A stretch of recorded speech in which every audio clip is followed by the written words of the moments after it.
kasih moderator atas kesempatannya. Mungkin sebelumnya kita perkenalan dulu ya teman-teman. Kami dari kelompok 2, dari saya Nanda Setiawan, NIM 00016. Saya Raffi Buana Saputra dengan NIM akhir 035. Saya Farizal Musyanto dengan NIM akhir 01031.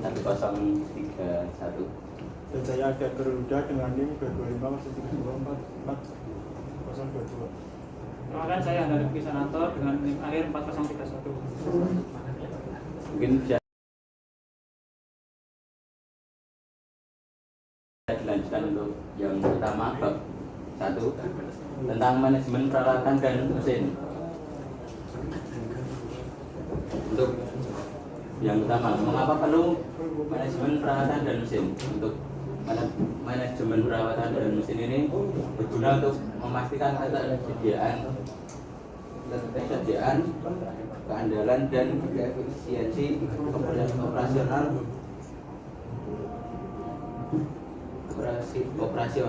peralatan sekaligus menekan biaya pemeliharaan dan meminimalisir waktu buat berhenti peralatan. Di bab ini kita akan membahas tentang pengadaan peralatan dan mesin. Yang kedua ada pemeliharaan peralatan dan mesin. Yang ketiga kalibrasi peralatan dan mesin. Yang keempat ada inventarisasi peralatan dan mesin. Yang pertama ini ada strategi pengadaan peralatan. Yang pertama itu ada strategi corrective maintenance. Ini dilakukan setelah peralatan mengalami kerusakan atau saat mesin itu berhenti bekerja dan tidak bisa digunakan lagi, baru dilaksanakan corrective maintenance. Untuk yang kedua itu ada preventive maintenance.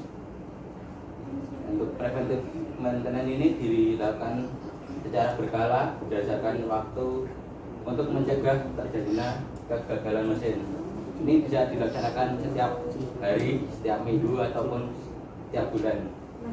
Yang ketiga itu ada predictive maintenance. Ini untuk perawatan ini memanfaatkan data dan analitik untuk memprediksi terjadinya kegagalan di mesin tersebut. Untuk yang selanjutnya itu ada tantangan pengadaan dan perawatan peralatan. Yang pertama itu ada keterbatasan anggaran dan inflasi. Untuk yang pertama ini keterbatasan anggaran itu karena di setiap industri atau organisasi yang akan mengadakan perawatan dan pengadaan ini itu ada batas pengeluaran uang yang dianggarkan setiap tahunnya, biasanya di awal tahun. Yang kedua ini ada kompleksitas keputusan. Nah, untuk yang kedua ini biasanya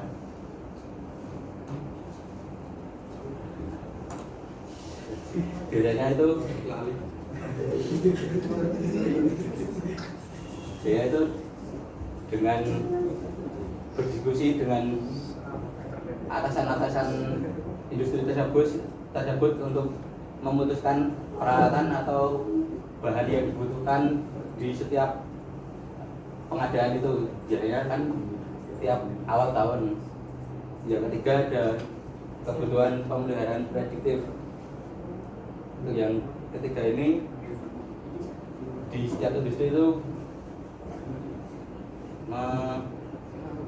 seperti yang pertama tadi mengadakan diskusi untuk perawatan mesin yang ada di industri tersebut itu akan dilaksanakan dengan pemeliharaan yang seperti apa, prediktif, bisa yang seperti yang ini, bisa preventif maintenance, bisa prediktif maintenance. Yang selanjutnya itu ada keterbatasan keahlian SDM. Ini tantangan pengadaan ini, keterbatasan keahlian SDM ini karena setiap SDM itu kan memiliki kemampuannya sendiri. Jadi setiap ada mesin yang baru itu jika ada kerusakan, SDM ini perlu belajar lagi untuk memperbaiki peralatan yang mengalami kerusakan ini tersebut. Untuk yang selanjutnya ada standar kalibrasi. Standar kalibrasi ini yang pertama harus menggunakan standar yang tersertifikasi internasional biasanya. Yang kedua ada prosedur kalibrasi otomatis. Ini biasanya untuk yang peralatan-peralatan yang mudah dikalibrasi itu biasanya ada prosedur kalibrasi otomatisnya. Yang ketiga itu ada frekuensi kalibrasi. Untuk frekuensi kalibrasi ini bisa dilakukan setiap minggu ataupun setiap bulan agar kalibrasi, contohnya alat ukur itu bisa tetap presisi. Yang selanjutnya ini ada inventarisasi alat.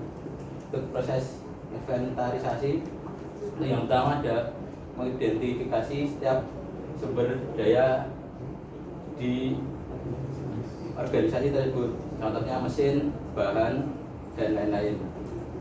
Untuk yang kedua itu ada mengelompokkan sumber daya.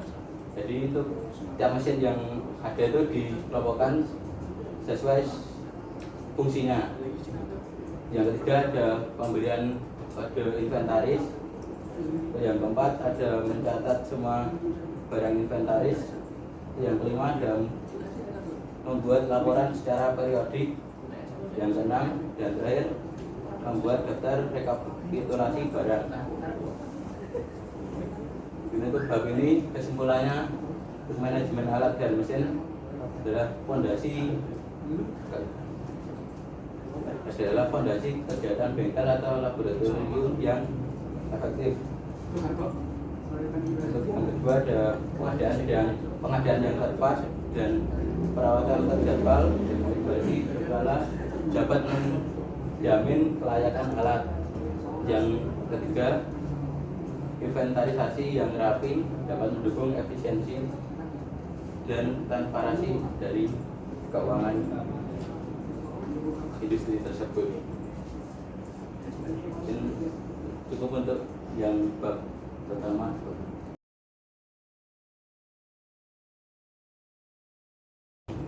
Dan untuk yang kedua, bab kedua itu ada perencanaan dan tata letak bengkel dan laboratorium. Ini mengapa perencanaan dan tata letak bengkel laboratorium itu penting? Karena di bengkel dan laboratorium itu agar bisa efisiensi keselamatan dan kualitas pekerjaannya bisa baik, itu perlu tata letak dan perencanaan tata letak bengkel dan laboratorium. Untuk pembahasannya, yang pertama ada prinsip dasar perencanaan, yang kedua ada tata letak untuk efisiensi kerja, yang ketiga ada faktor keselamatan dan ergonomi. Untuk prinsip dasar perencanaan bengkel dan laboratorium, yang pertama integrasi ergonomi dan human factor. Ini mendukung pengambilan keputusan tepat serta mendorong koordinasi dan aliran informasi yang efektif antar pengguna. Yang kedua ada efisiensi alur kerja. Ini tata letak ini dirancang agar mendukung kelancaran proses pengerjaan suatu produk. Untuk yang ketiga, dukungan terhadap visi organisasi. Ruangan dan bengkel laboratorium harus mendukung tujuan jangka panjang suatu organisasi.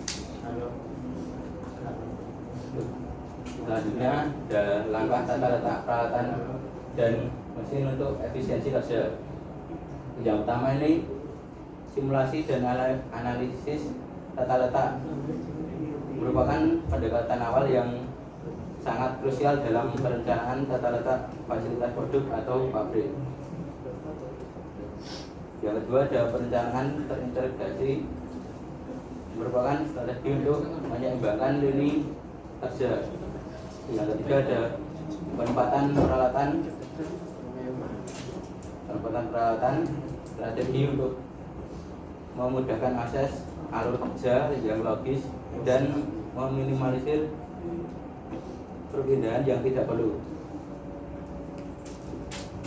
Terus selanjutnya ada faktor ergonomi dalam tata letak. Yang pertama ada penyesuaian tinggi meja kerja dengan postur tubuh pekerja. Yang kedua ada posisi alat yang sering digunakan harus mudah terjangkau. Yang ketiga ada pengurangan kelelahan melalui pengaturan kerja duduk atau berdiri. Yang keempat penerangan alami dan buatan yang memadai. Yang ini faktor keselamatan dalam tata letak. Pertama, jalur evakuasi jelas dan tidak terhalang. Yang kedua, jarak aman antar mesin dan area kerja. Yang ketiga, penempatan alarm dan kotak P3K di titik strategis. Kesimpulannya, di perencanaan dan tata letak yang baik dapat meningkatkan produktivitas, kenyamanan, dan keselamatan kerja. Yang kedua, efisiensi jalur kerja harus seimbang dengan faktor ergonomi dan keselamatan. Yang terakhir, perencanaan harus adaptif terhadap perkembangan teknologi dan kebutuhan pendidikan. Mungkin untuk bab kedua dan cukup, bisa dilanjutkan bab 3.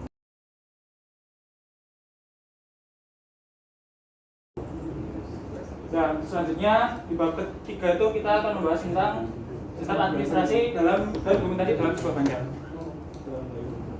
Dalam sebuah organisasi ataupun kegiatan dari bengkel atau laboratorium itu memerlukan dari 3 hal tersebut. Yang pertama itu ada pembuatan standar SOP, kemudian ada administrasi untuk peminjaman alat, dan ketiga itu nanti ada pengelolaan laporan kegiatan praktik. Ketika nanti 3 hal itu terpenuhi, maka sistem administrasi bengkel itu akan menjadi lebih mudah, sehingga kegiatan dari praktikum entah itu dari mahasiswa, siswa ataupun dari pihak laborat itu akan lebih mudah. Nah, yang pertama itu ada pembuatan SOP dan regulasi internal. Yang pertama itu kita harus menyusun dari langkah kerja. Langkah kerja ini berfungsi supaya dari kegiatan praktikum itu sesuai dengan aturan yang ada. Ketika pekerjaan itu sesuai aturan, jadi hasil yang dicapai itu akan tetap sama. Nah, kemudian itu harus juga dari SOP itu mendukung evaluasi dan juga ada pengulangan eksperimen.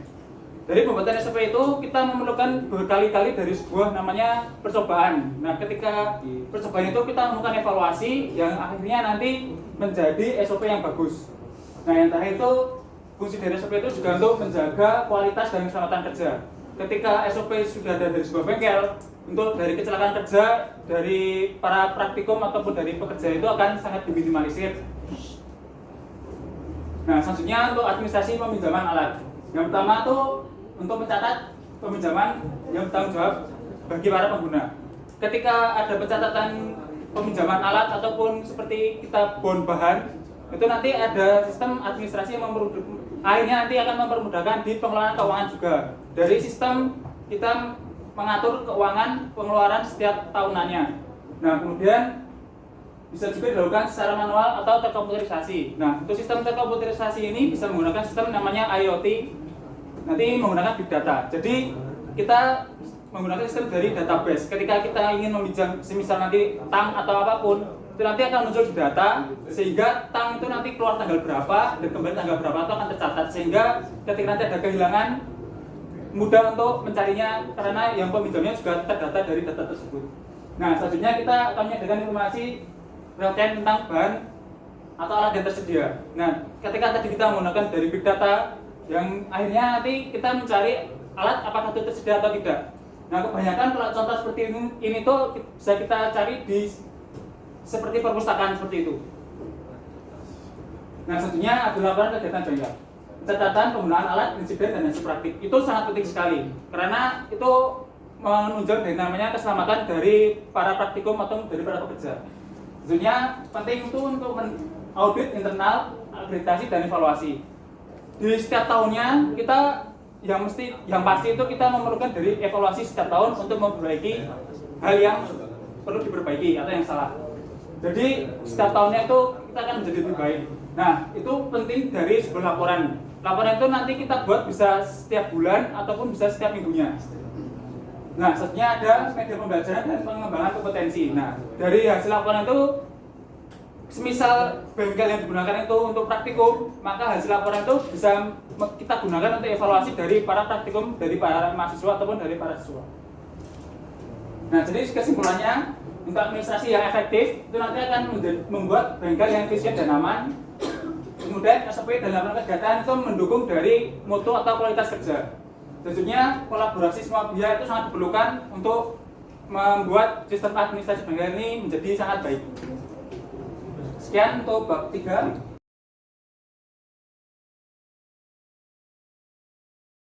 Selanjutnya ada pengelolaan, bukan berarti untuk keuangan dan anggaran dari bengkel.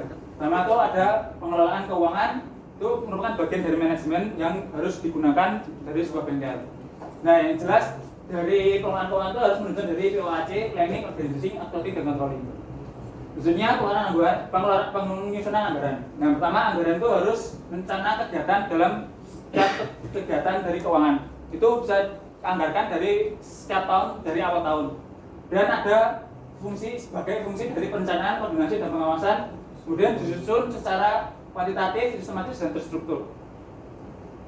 Kemudian untuk manajemen biaya dan investasi alat, itu yang pertama kita memerlukan dari biaya operasional. Kita harus menghitung biaya operasional dari bengkel setiap tahunnya. Kemudian ada digitalisasi alat, yaitu meningkatkan efisiensi dan menurunkan downtime atau dari masa waktu pakainya dari alatnya. Dan bisa menggunakan allocated big data tadi untuk mempermudah dari sistem pengelolaan keuangan dan juga untuk predictive maintenance. Misalnya untuk dana hibah. Nah, dari sebuah dana hibah ini bisa digunakan untuk kegiatan bengkel. Dana hibah sendiri itu dana bantuan entah dari pemerintah atau dari manapun.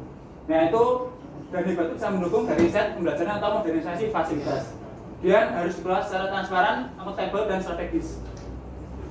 Nah, untuk semuanya pengelolaan keuangan bengkel itu harus efisiensi, transparan, dan keberlanjutan. Kemudian anggaran dan investasi yang tepat untuk menunjang kerja dan daya saing.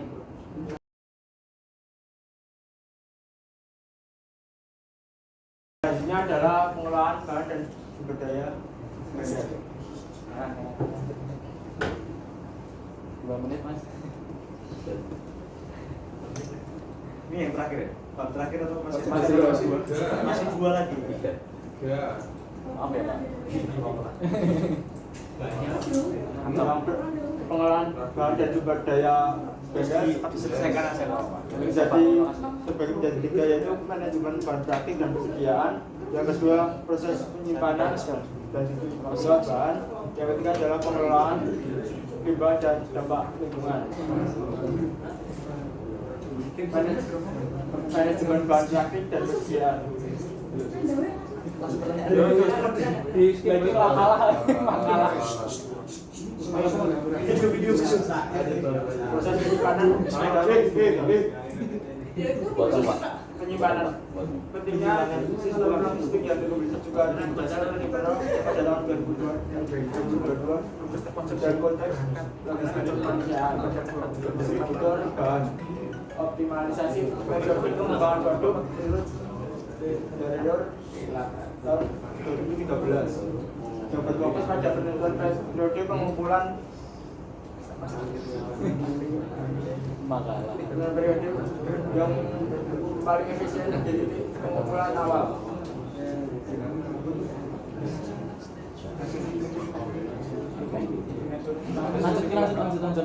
Lanjut. Simulkan bahwa sistem pengelolaan bahan praktik yang ideal bagi operasional adalah sistem yang berbasis data, dokumentasi terintegrasi secara fisik dan berorientasi keberlanjutan sesuai dengan prinsip-prinsip manajemen mutu dan standar internasional seperti WHO tahun 2011. Dan selanjutnya adalah bab 6, yakni mengenai pengelolaan SDM dalam bengkel pendidikan. Jadi untuk bab 6 ini terdiri dari 4 pembahasan. Yang pertama terkait dengan peran instruktur dan teknisi. Yang kedua pengelolaan jadwal, penggunaan bengkel atau laboratorium. Yang ketiga evaluasi kinerja tenaga pengajar dan teknisi. Keempat adalah peran peserta didik. Yang pertama peran instruktur dan teknisi. Instruktur yakni sebagai fasilitator pembelajaran praktik, pembimbing siswa dalam penggunaan alat, teknik kerja, dan K3. Yang kedua, menyusun perangkat pembelajaran seperti RPP, LKS, dan modul. Yang ketiga, menanamkan etika nilai etika profesi yakni disiplin, tanggung jawab, dan kerjasama. Kemudian untuk peran teknisi adalah bertanggung jawab atas perawatan, kesiapan, dan keamanan alat atau fasilitas bengkel. Yang kedua, menyiapkan alat dan bahan praktik dan memastikan SOP keselamatan kerja. Yang ketiga, mendata inventaris alat dan menjadi narasumber teknis bagi instruktur. Yang ketiga adalah kolaborasi antara instruktur dan teknisi, yakni untuk komunikasi yang erat antara instruktur dan teknisi sangat penting untuk keberhasilan praktik. Yang keduanya bersama-sama merancang lingkungan belajar yang aman dan kondusif. Selanjutnya adalah pengelolaan jadwal penggunaan bengkel. Prinsip pengelolaan: keterpaduan antara jadwal teori dan praktik, efisiensi waktu dan sumber daya, fleksibilitas serta prioritas keselamatan kerja. Yang kedua, proses penyusunan jadwal: identifikasi kebutuhan praktik, inventaris alat atau ruangan, penyusunan draft, koordinasi dan sosialisasi jadwal. Yang ketiga adalah peran teknologi: sistem digital seperti Google Calendar atau LMS, Learning Management System, membantu mengurangi konflik jadwal dan meningkatkan efisiensi. Yang ketiga, evaluasi kinerja tenaga pengajar dan teknisi. Tujuan dari evaluasi ini sendiri adalah yang pertama, mengukur efektivitas dan profesionalisme instruktur atau teknisi menjadi dasar pelatihan, promosi, dan pengembangan karir.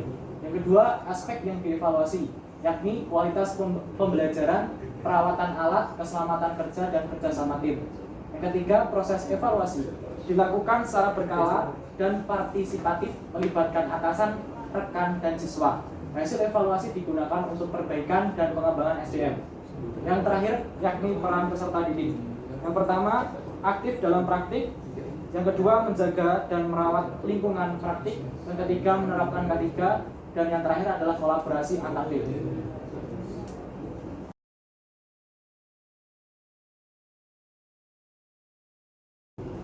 Oke, selanjutnya bab 7 mengenai teknologi dan digitalisasi dalam manajemen bengkel. Untuk pembahasan ada 5 poin, yaitu pemanfaatan sistem informasi manajemen bengkel, 2 penerapan teknologi IoT dalam monitoring peralatan, 3 digitalisasi dokumen dan manajemen data perawatan, 4 metode evaluasi efektivitas bengkel dan laboratorium, 5 pengembangan bengkel berbasis industri 4.0. Baik, untuk pertama pemanfaatan sistem informasi manajemen bengkel. Dan sistem informasi manajemen bengkel sendiri yaitu proses penerapan teknologi digital berbasis komputer untuk mengelola seluruh aktivitas operasional dan administrasi bengkel. Untuk sistem informasi manajemen bengkel atau SMIB mengacu pada perangkat lunak yang dirancang untuk membantu bengkel dalam mengelola berbagai aspek operasional secara terintegrasi. Pertama, penjadwalan perawatan, 2 manajemen pelanggan, 3 pengelolaan inventaris unit cadang, 4 pelaporan. Dan untuk manfaat sistem informasi manajemen bengkel sendiri yaitu data informasi lebih terorganisir ke dalam data yang aman, mudah diakses, dan terstandarisasi. 2. Mempercepat pelayanan kepada pelanggan serta mengurangi biaya penyimpanan fisik dokumen.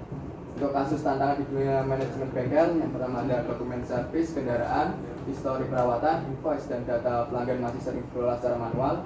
2. Rentan terhadap kehilangan data, kesalahan pencatatan, keterlambatan layanan, dan biaya pengelolaan yang membengkak.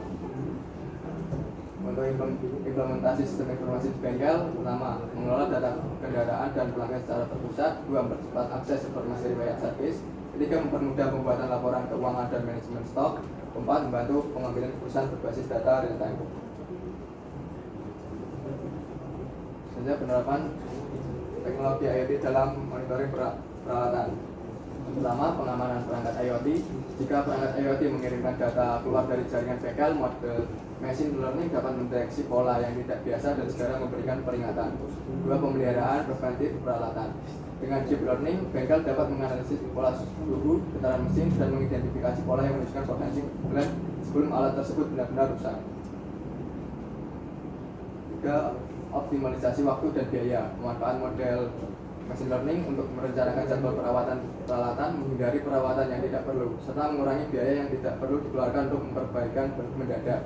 4. Peningkatan keamanan data. Teknologi algoritma deep learning untuk melindungi data pelanggan bengkel dari pencurian atau penyalahgunaan dengan memantau siapa yang mengakses data dan bagaimana data tersebut digunakan.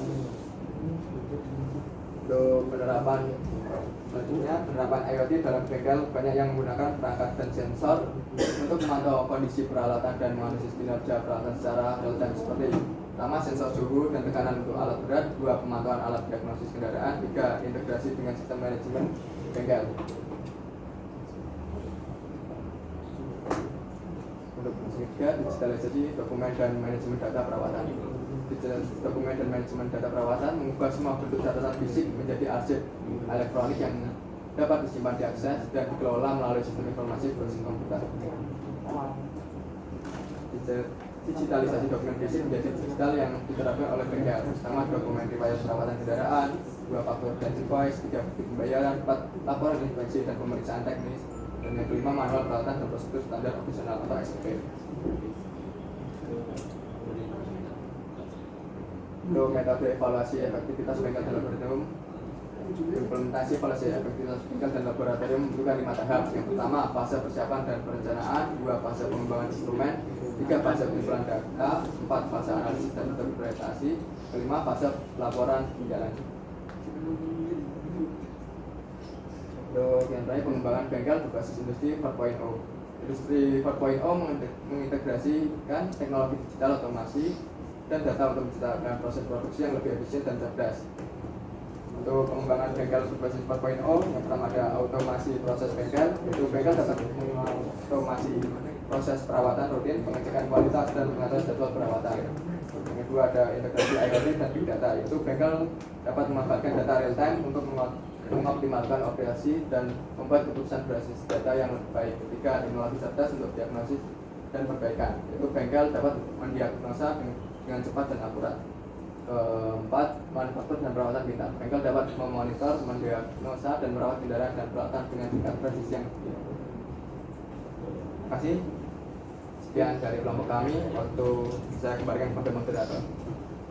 Oke, terima kasih kepada teman-teman kelompok 2 yang telah menyampaikan terkait judul manajemen bengkel dan laboratorium. Bahwa ini kita dapat meringkas bahwa memang pada manajemen bengkel dan laboratorium banyak komponen yang perlu kita perhatikan. Salah satunya mungkin tadi ada layout, terus perencanaan perawatan, kemudian yang terakhir mengenai anggaran juga. Dan mungkin dari teman-teman ada yang ingin ditanggapi terkait presentasi kelompok 2. Mungkin waktu dan tempat saya silakan. Jangan Mas. Ya, terima kasih atas waktunya. Saya ingin bertanya pada bagian bab 1. Nah, ini sedikit disinggung tentang inventarisasi peralatan dan mesin. Itu bisa dikasih contoh sistem inventarisasi yang sudah diterapkan di makalah yang sudah kelompok kalian ringkas ya?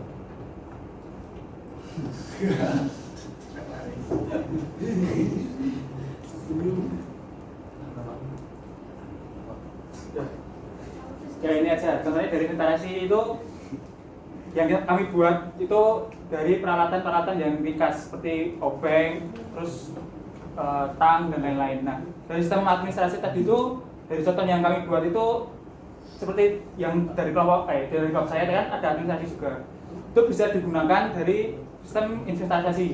Nah, itu juga nanti kalau dari contoh yang dibuat itu ada sistem big data yang tadi saya bilangin. Jadi dari sistem itu misal nanti ada obeng plus atau obeng minus terus ada datang jumlah berapa, nah itu nanti kita data ada atau tidaknya, kemudian kalau misalnya ada peminjaman itu nanti ada peminjaman tanggal berapa, kembali tanggal berapa.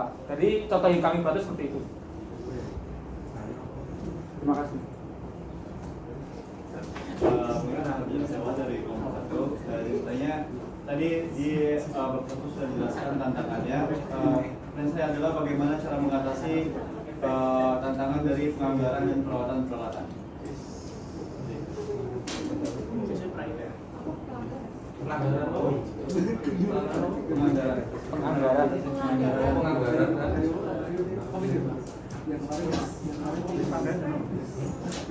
Cara mengatasi tantangan pengadaan. Ya, betul. Pengadaan penganggaran mengatasi tantangan penganggaran. oh ya itu pengadaan Ya, dan pengadaan. Masuk. Masuk. Ya, untuk yang tantangan pengadaan perawatan dan peralatan tadi itu kan ada 4 ya Mas, tentang keterbatasan anggaran. Nah itu yang poin 1 itu untuk mengatasinya itu bisa diutamakan untuk pengadaan alat terlebih dahulu, karena jika tidak ada alat kan tidak bisa untuk produksi, dan kalau di perkuliahan atau sekolah kan tidak bisa untuk praktek seperti itu. Untuk yang kedua itu ada kompleksitas keputusan. Untuk yang kedua ini bisa seperti diadakan voting untuk menentukan yang mau diadakan terlebih dahulu itu mesin apa atau bahan yang diperlukan untuk praktek yang lainnya. Yang ketiga itu ada keterbatasan keahlian SDM. Nah itu kalau itu bisa diatasi untuk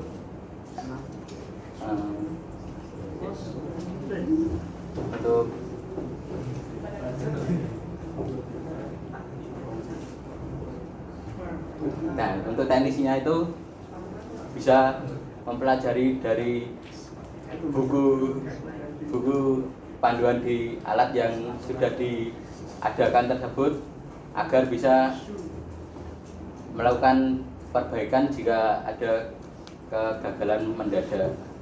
Itu Mas Azhar, apakah bisa menjawab? Oke, terima kasih untuk yang sudah bertanya kepada Bapak Ibu dan Anda semua yang jawab. Mungkin cukup ya karena waktunya sudah melebihi.